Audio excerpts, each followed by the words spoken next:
것이죠. 우리나라에도 보게 되면 삼오제라고 해서 3일 동안에 그 문상을 받고 3일의 장사를 지낸 후에 5일이 되는 날 다시 무덤을 찾아서 무덤이 잘 보존되고 아름답게 꾸며져 있는 것을 이렇게 살피고 그러죠. 이 유대 풍습에도 이렇게 참 그 장사를 지낸 후에 다시 유월절을 안식일을 지내고 찾아가서 보았습니다. 그랬는데 주님이 부활하고 그 무덤은 비어 있었습니다. 깜짝 놀랐지요. 그 여인들은 이것이 어떻게 된 일인가? 그냥 설랑설레하면서 그 빈 무덤을 지키고 있던 천사에게 묻습니다. 어디로 우리 주님이 어디로 갔습니까? 그럴 때에 큰 지진이 나며 주의 천사가 하늘에서 내려와서 돌을 굴려서 그 위에 앉았다고 이야기합니다.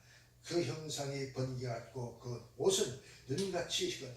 참 그 모습을 상상만 해도 참 우리가 참 뭐라 그럴까, 가슴이 뭉클하고 마음이 두근두근거리고 참 우리가 세상에서 볼 수 없는 그러한 아름다운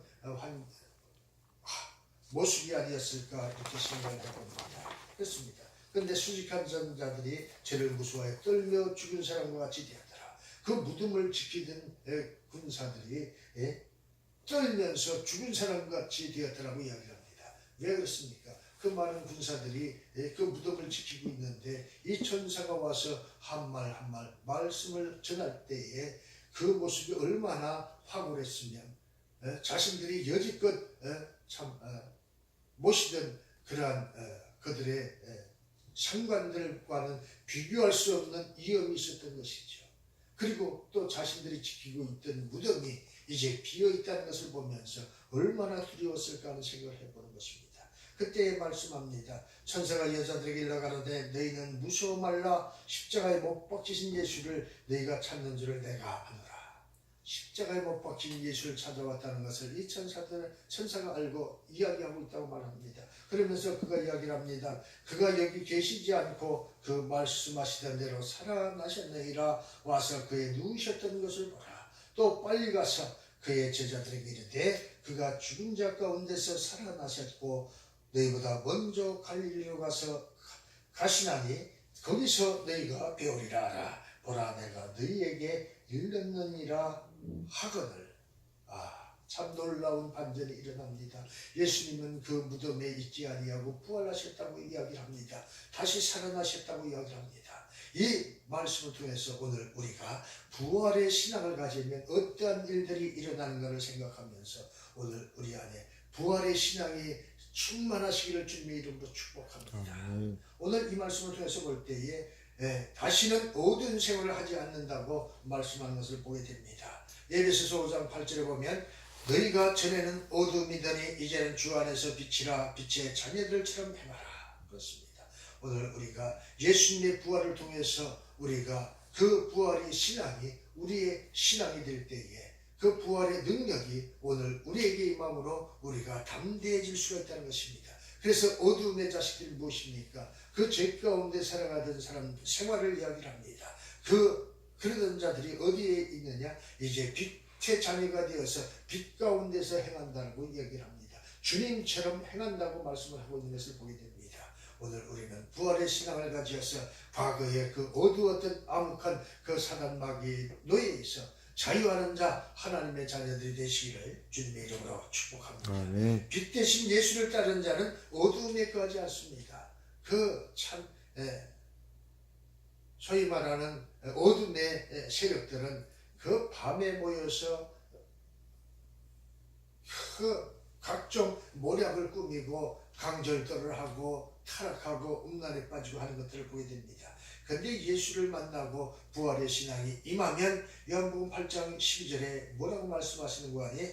예수께서 또 일러 가라사대 나는 세상의 빛이니 나를 따르는 자는 어두움에 다니지 아니하고 생명의 빛을 얻으리라. 오늘 예수님을 만나면 그 어두움의 자식들이 빛 가운데 들어가게 되고 그 빛이 우리를 밝은 길로 인도하는데 어둠에 다니지 않고 생명의 빛을 얻어서 진짜 밝은 빛으로만 간다고 이야기를 하는 것을 보게 됩니다. 오늘 부활의 신앙을 가지고 과거의 어둠의 세상에서 이제 우리는 부활의 신앙 안에서 빛 가운데로 행하는 성도들이 되시기를 주님의 이름으로 축복합니다. 특별히 오늘 부활의 첫 열매가 된 예수의 제자들은 예수께 속하게 된다고 이야기를 합니다. 예수께 속한 자들은 어떻습니까? 예수가 되는 것입니다. 오늘 우리에게 예수가 되는 그러한 부활의 능력이 임하시기를 주님의 이름으로 축복합니다. 고린도전서 15장 23절에 그러나 각각 자기 차례대로 되리니 먼저는 첫 열매인 그리스도요 다음에는 그리스도 강림하실 때에 그에게 붙은 자요 이렇게 이야기합니다. 이것은 바로 그 부활하신 주님을 이제 만난 자들은 그리고 그 주님을 시인하고 영접한 자들은 이제 첫 번째로 예수님이 참 그 첫 열매가 되었다면 우리는 그 두 번째 열매가 되어서 주님과 함께 그리스도의 반열에 들어서게 하나님의 자녀의 반열에 들어선다는 것을 이야기를 하고 있습니다. 오늘 우리에게 각각의 차례대로 오늘 우리가 믿음의 순서대로 믿음의 자녀들이 되는 것입니다. 하나님의 자녀들이 된다고 하는 것입니다. 부활의 신앙은 이렇게 능력이 있는 것입니다. 데살로니가전서 4장 13절로 17절에 보면 그리스도 안에서 죽은 자들이 먼저 일어나고 그 후에 우리 살아남은 자들 저희와 함께 구름 속으로 올려 공중에서 주를 영접하게 하리니 그렇습니다. 오늘 예수 안에서 죽은 자들은 무엇을 이야기합니까? 예수 안에서 예수를 믿고 우리의 영혼의 하나님 품으로 간 자들을 그렇게 이야기를 합니다. 그 후에 또 살아남은 자도 저희와 함께 구름 속으로 끌려 올라가 그 마지막 심판 때에 주님이 우리를 불러 올려서 공중에서 주님이 우리를 영접하신다고 말씀을 한 것입니다. 그것은 바로 하나님의 나라를 상징하고 주님께서 약속하신 우리를 위하여 예비하신 나라 천국을 가리켜 이야기를 하는 것입니다. 부활의 신앙을 가진 자들은 이렇게 그 하나님의 나라에 들어가게 된다. 부활의 차례는 무엇을 이야기합니까? 첫 번째로 부활은 주님이 하셨지요. 고린도전서 5장 20절에 그리스도 안에서 죽은 자, 데살로니가전서 4장 16절에 보면 그리스도에게 붙어 살아남은 자, 곧 환난을 이기고 살아서 첫째 부활에 참여한 자, 이러한 자들이 부활의 차례대로 주님의 품에 안기게 된다고 말씀하고 있습니다. 특별히 그에게 붙은 자는 어떤 자들을 가르쳐 이야기합니까? 사랑의 열매를 맺는 자들을 가르쳐 이야기합니다. 예수를 믿어서 복음을 전하고 스테반처럼 또는 많은 믿음의 선진들이 달려가면서 그 피를 흘려 그 믿음을 지켰던 믿음처럼 오늘 우리 안에서 그 능력이 나타나는 것입니다. 그래서 신명기 4장 4절에 보면 여호와께 붙어 떠나지 않는 너희는 오늘까지 다 생존하였느니라. 예수를 시인하고 하나님을 시인하고 그 믿는 자들은 영원히 생존한다고 말씀하고 있는 것입니다. 요한복음 15장에도 보니까 내 안에 가라 가지가 포도나무에 붙어 있지 아니하면 절로 가시를 맺을 수 없음같이 오늘 우리에게 부활하신 예수님을 우리가 붙들면 오늘 우리가 열매를 맺게 되는데 어떻게 열매를 맺느냐?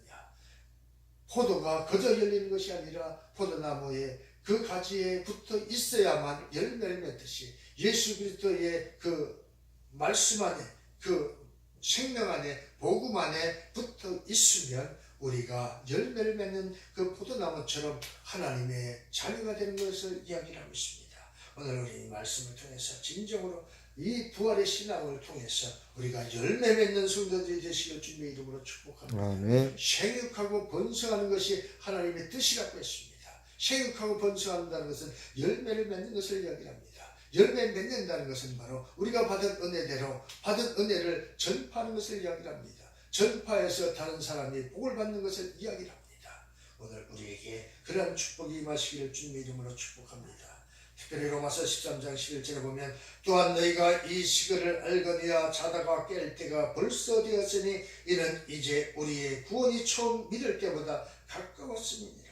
밤이 깊고 낮이 가까웠으니 그러므로 우리가 어둠의 일을 받고 빛의 갑옷을 입자. 빛의 갑옷을 입고 이제 부활의 주님을 증거하는 자들 되시길 주님의 이름으로 축복합니다. 특별히 오늘 그 말씀을 듣고 살아나야 된다고 말씀했습니다. 우리의 영혼이 살아나는 것입니다.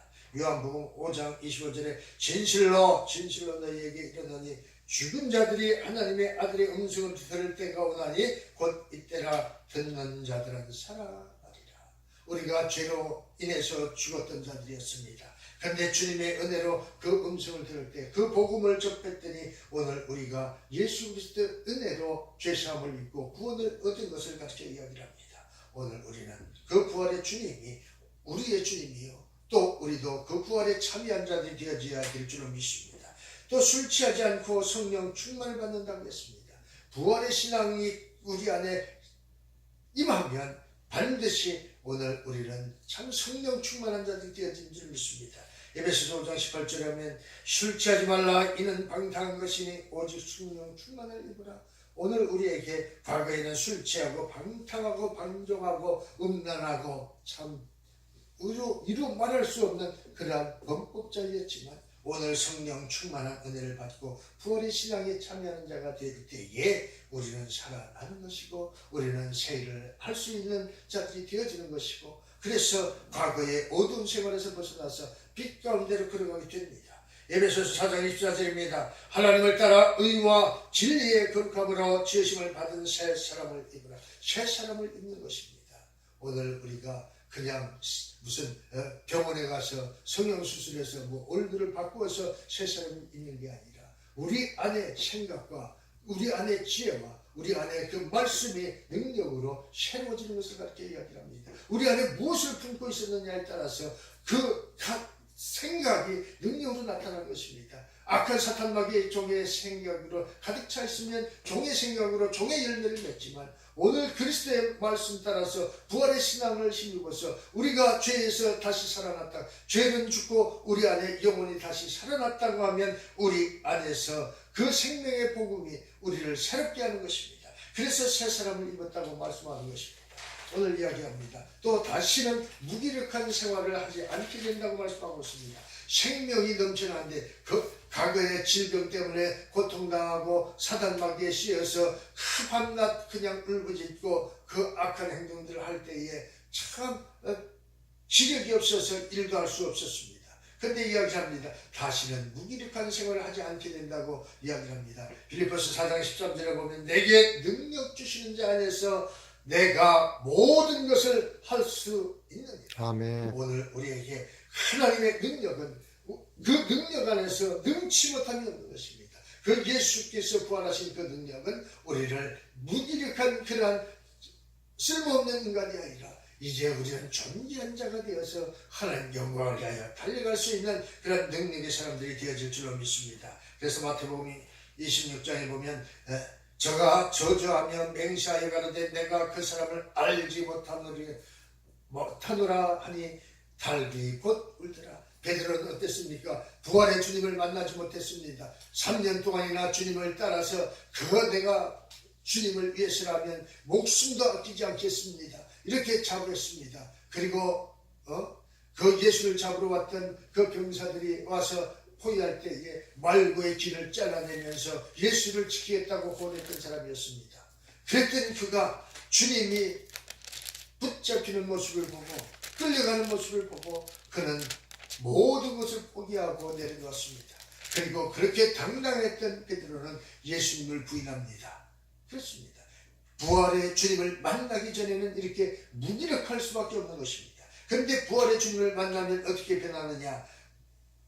부활의 예수를 만나기 전에는 슬픈 인생이었습니다. 그런 자들이 어떻게 이야기합니까? 베드로는 주님을 만난 후에 이렇게 이야기합니다. 네가 나를 사랑하느냐 물을 때에 내가 사랑하는 줄 주가 아나이다. 그리고 그가 그 예수의 말씀대로 그 사명을 감당하여 나갈 때에 담대히 나가서 복음을 전하니 어땠습니까? 그 베드로가 말씀을 전할 때에 3,000명, 5,000명씩 회심하고 돌아오는 역사가 나타났습니다. 악신이 떠나가고 질병이 고침받고 안진병이가 일어나고 문둥병이 고침받고 별의별 기적들이 나타난 것입니다. 그렇습니다. 예수를 만나기 전에는 무기력한 생활을 할 수밖에 없었지만 그러나 하나님을 믿는 믿음 안에서 예수의 부활이 증인이 되어질 때에 놀라운 역사가 나타나게 됩니다. 그렇습니다. 요한복음 20장 19절에 보면 이날 곧 안식 후 첫날 저녁 때에 제자들이 유대인들을 두려워하여 모인 곳에 문을 닫았더니 예수께서 오사 가운데 서서 가라사대 너희에게 평강이 있을지어다. 이 말씀을 하시고 손과 옆구리를 보이시니 제자들이 주를 보고 기뻐하더라. 그때에 비로소 숨어있던 자들이었습니다. 두려워서 문을 잠그고 혹시라도 로마 병정들이 바리새인들이 서기관들이 자신들을 잡으러 올까봐 두려워 숨어 있었습니다. 그러나 주님이 부활하셔서 그들을 찾아오셨습니다. 그리고 그 옆구리를 보여주었습니다. 손과 발을 보여주었습니다. 그때 그들은 담대하게 주님의 증인이 되었듯이 오늘 저와 여러분에게도 부활의 주님이 임하시기를 주님의 이름으로 축복합니다. 아멘. 주님을 만나지 못하면, 주님이 부활의 실제가 되지 못하면 우리는 무기력할 수밖에 없습니다. 그러나 주님의 부활이 실제가 되어지고 그 능력이 우리에게 임하면 그러한 무기력한 자들에서 용기 백배하여서 주님이 행했던 모든 일들을 감당할 수 있는 자들이 되어지는 줄 믿습니다. 다시는 이기적인 생활을 하지 않고 오직 하나님 영광을 위하여 달려간다고 했습니다. 로마서 14장 8절에 보면 우리가 살아도 주를 위하여 살고 죽어도 주를 위하여 죽나니 그러므로 사나 죽으나 우리가 주의 것이로다. 과거에는 어땠습니까? 살아도 나를 위하여 죽어도 나를 위하여 죽는다고 했던 사람들이었습니다. 그랬던 사람들이 이제 예수님의 부활을 확인한 후에는 살아도 주를 위하여 죽어도 주를 위하여, 오늘 우리에게 과거에 그 무기력했던 그러한 볼품없는 그러한 초라한 인생들이 아닙니다. 예수처럼 당당하게 부활을 증거하는 증인들이 되었다는 것입니다. 누가복음 24장 21절에 보면 우리는 이 사람이 이스라엘을 구속할 자라고 바라노라 이뿐 아니라 이 일에 된 지가 사흘째. 오늘 우리는 이 말씀을 통해서 주님의 부활이 실제가 되어지는 역사가 나타나시기를 주님의 이름으로 축복합니다. 아멘. 누가복음 20장 60절에 보니까 베드로가 가는데 이 사람아 나는 너 하는 말을 알지 못하노라. 방금 말할 때에 닭이 곧 울더라. 주께서 돌이켜 베드로를 보시니 베드로가 주의 말씀 곧 오늘 닭 울기 전에 네가 3번 나를 부인하리라고 하심이 생각나서 밖에 나가서 심히 통곡하니라. 예수님이 직접 그 베드로가 부인하는 모습을 봤다고 이야기합니다. 얼마나 가슴이 아팠을까. 그런데 주님이 다시 살아나셨습니다. 그렇게 베드로는 비굴하게 도망을 갔지만 부활하신 주님은 베드로를 찾아오셨습니다. 오늘 그 부활의 주님이 저와 여러분을 찾아오시면 우리는 그 무기력했던 베드로가 하나님의 성령 충만한 은혜를 받고 나서 담대히 복음을 전하듯이 오늘 복음을 전하는 그러한 선지자들이 되어질 줄로 믿습니다. 요한복음 21장 3절에 시몬 베드로가 나는 물고기 잡으러 가노라 하매 우리도 함께 가겠다 하고 나가서 배에 올랐으나 이 밤에 아무것도 잡지 못하였더니 날이 새어갈 때에 예수께서 바닷가에 서셨으나 제자들이 예수신 줄 알지 못한지라. 그들이 뭐라고 얘기를 했습니까? 야, 이제 이 반사판 모두가 아무것도 할 것이 없다. 이제 과거로 돌아가는데 어디로 돌아갔느냐? 내가 옛날에 주님을 만나기 전에 하던 직업을 찾아서 고기나 잡으러 가자 하고 베드로가 떠났습니다. 그러니까 그 옆에 있던 같은 제자들이 다 같이 그래 나도 같이 갑시다. 우리도 같이 갑시다 하면서 다 같이 떠났다고 이야기합니다. 그때에 주님께서 찾아오셨다고 말씀하고 있습니다. 그런데 이 제자들은 알지 못했습니다. 그때까지 주님을 만나지 못할 때에는 주님이 눈앞에 있어도 그들은 무기력한 될 수밖에 없었습니다. 그러나 오늘 우리 안에 그리스도의 생명이 말씀이 우리 안에 임하면 오늘 우리는 담대한 자가 되어지는 것입니다. 그렇습니다. 예수께서 이르시되 얘들아 너희에게 고기가 있느냐 대답하되 없나이다. 가라사대 그물을 배 오른편에 던지라 그리하면 얻으리라 하시는데 이에 던졌더니 고기가 많아 그물을 들 수가 없더라. 이제 주님을 만난 순간 그들이 역전의 역사가 나타나기 시작을 합니다. 그래서 변화가 일어나고 하는 일마다 하나님의 영광을 드러낼 수 있는 용사들이 되었다는 것을 이야기하고 있습니다.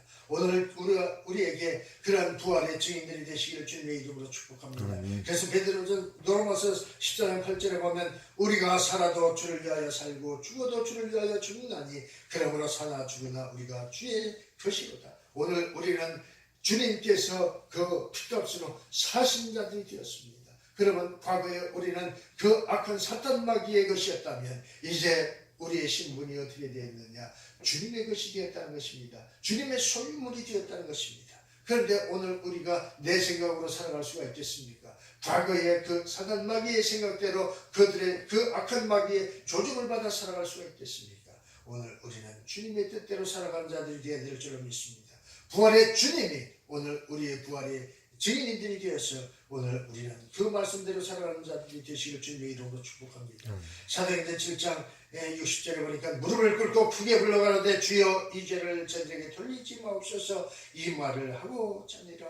스데반은 이렇게 주님의 부활이 확신의 믿음이 되어졌더니 그들은 그 돌팔매를 죽어가면서도 그는 원망하지 아니하고 뭐라고 이야기를 합니까? 저들에게 돌을 던진 자들을 불쌍히 여기시고 이제 저들에게 죄를 돌리지 말라고 이야기합니다.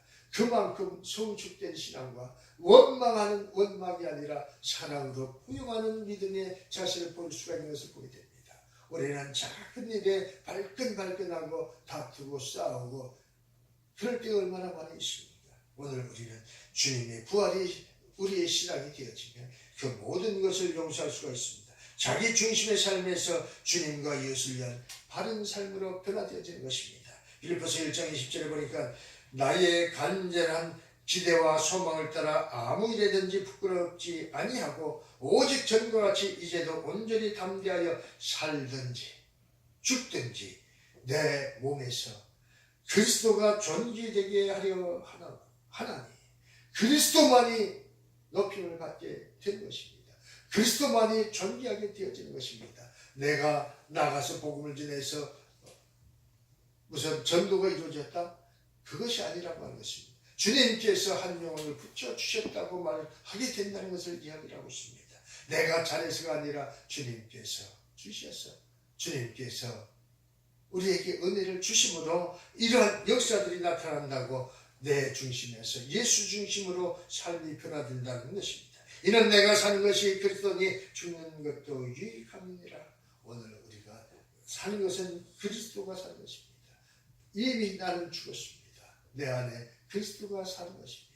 그러니 살든지 죽든지 오늘 우리에는 하나님의 뜻대로 살고 그리고 하나님을 찬송하며 경배하며 복음을 전하는 것이 우리의 사명이라고 하는 사실을 생각하면서 오늘 2019년 새해가 시작되었는데 오늘 우리는 이 말씀을 통해서 진정으로 부활의 신앙을 힘입어서 진정으로 부활의 주님과 함께 동행하는 그런 복된 2019년이 되어서 모든 일에 하나님의 축복이 마시기를 주님의 이름으로 축복합니다. 기도합니다.